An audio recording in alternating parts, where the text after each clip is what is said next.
Hola, ¿qué tal amigos y amigas? Te saluda Jorge Centeno y te presento el video La Escuela Territorio Neoliberal. Me encontrarás en YouTube como Jorge Innova si quieres ver más videos y en mi página web si quieres leer más artículos como jorgeinnova.com. Comenzamos con el video.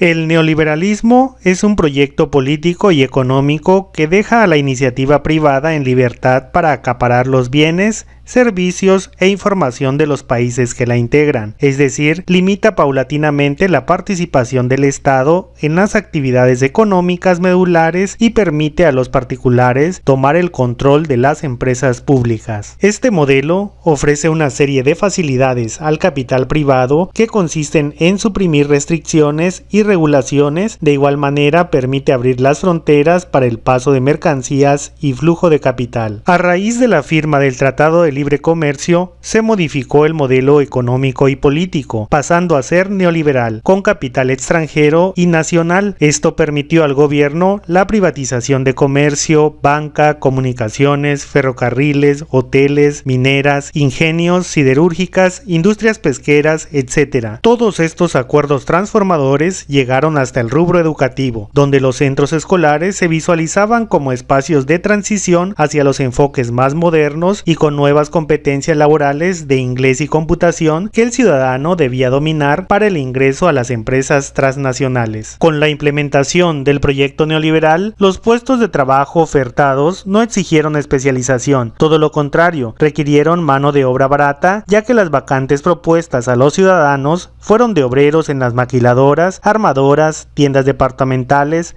automotrices, centros comerciales, etc. La proliferación de reformas estructurales y la reducción de impuestos a las personas más adineradas sirvió de apoyo al proceso de desarrollo neoliberal, todo en detrimento de la población en general. Por su parte, la escuela oficial permaneció en el desamparo y la calidad del servicio educativo se fue deteriorando. El involucramiento de los comités de padres de familia y la relación con la autoridad escolar y educativa se tornó en el aprovechamiento personal y de grupos de poder. Los planes y programas de estudio fueron adecuados al orden neoliberal y de capital extranjero. En consecuencia, la población acomodada y la clase política se hizo cada vez más rica y los pobres cada vez más pobres. Dentro de este orden de ideas, la escuela es un territorio neoliberal, porque la cultura de las festividades por usos y costumbres, efemérides y de carácter comercial se encuentran arraigadas en la población. Aun cuando la escasez de los recursos es una constante en los centros escolares, se privilegian las conmemoraciones y festivales por encima de las necesidades de arquitectura educativa y de servicios básicos. Hoy toca a los maestros inducir a una educación para la conciencia.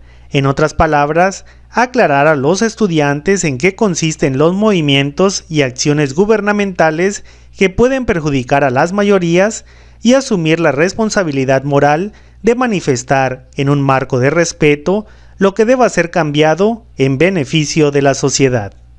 Te invito a compartir este video y suscribirte al canal Jorge Innova para que esta información llegue a más compañeros. Ahora que conoces más sobre la escuela Territorio Neoliberal, te invito a adaptar estos conceptos a tu práctica docente. Saludos y hasta luego.